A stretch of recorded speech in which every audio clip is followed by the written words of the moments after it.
Hi students, வணக்கம். இப்போ என்ன பார்க்க போகிறோம்? இயல் 4 எடுத்துக்காட்டு 4.14 பார்க்க போகிறோம். என்ன கொடுத்துருக்காங்க?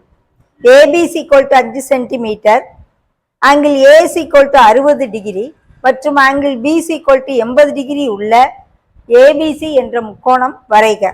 அதற்கு சுற்றுவட்டம் வரைந்து சுற்றுவட்ட ஆரம் காண்கன்னு சொல்லி கொடுத்துருக்காங்க.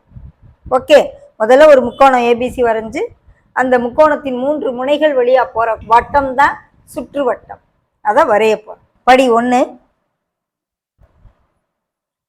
ABC = 5 centimetre, angle AC = 60 degree, angle BC = 80 degree உள்ளவாறு என்ன வரைகிறேன்? முக்கோணம் ஏபிசியை வரைய வேண்டும்.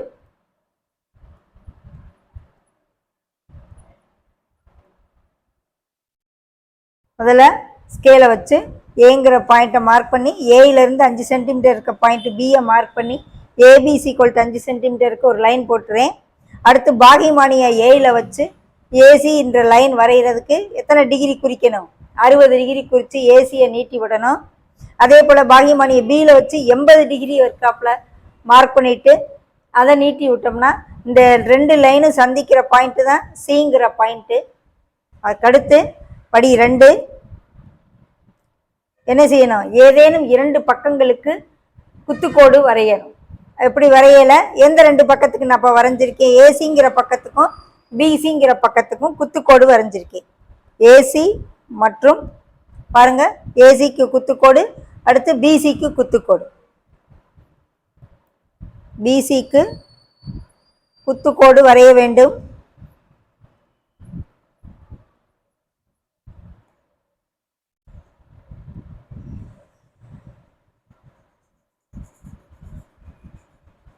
இரண்டு குத்துக்கோடுகளும் சந்திக்கும் புள்ளி எஸ்.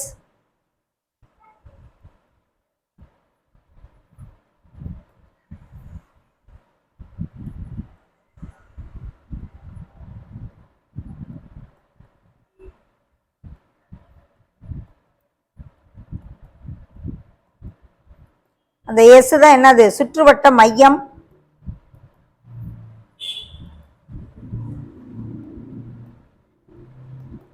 எஸ்ஐ மையமாகவும் எஸ்ஏவை ஆரமாகவும் வைத்து, அந்த ஆரம் எவ்வளவுன்னு கேட்குறாங்க. எஸ்ஏவை அளந்து பார்த்தோம்னா 3.9 சென்டிமீட்டர் இருக்கு. ஆரம், சுற்றுவட்ட ஆரம், அதை வச்சு ஒரு வட்டம் வரைஞ்சோம்னா அது ஏபிசி வழியாக செல்லும். எஸ்ஐ மையமாகவும்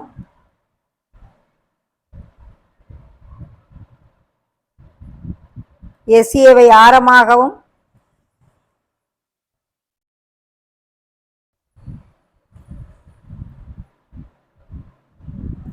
கொண்டு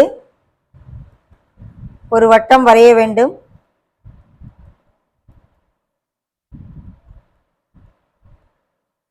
அது எது வழியாக செல்லணும்?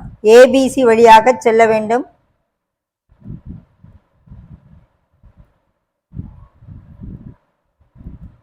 அதுதான் சுற்றுவட்டம். அந்த வட்டம் தான் என்னது? சுற்றுவட்டம்.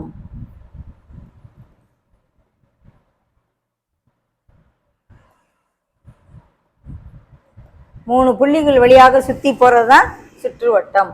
அந்த வட்டம் ஏபிசி வழியாக செல்லும்.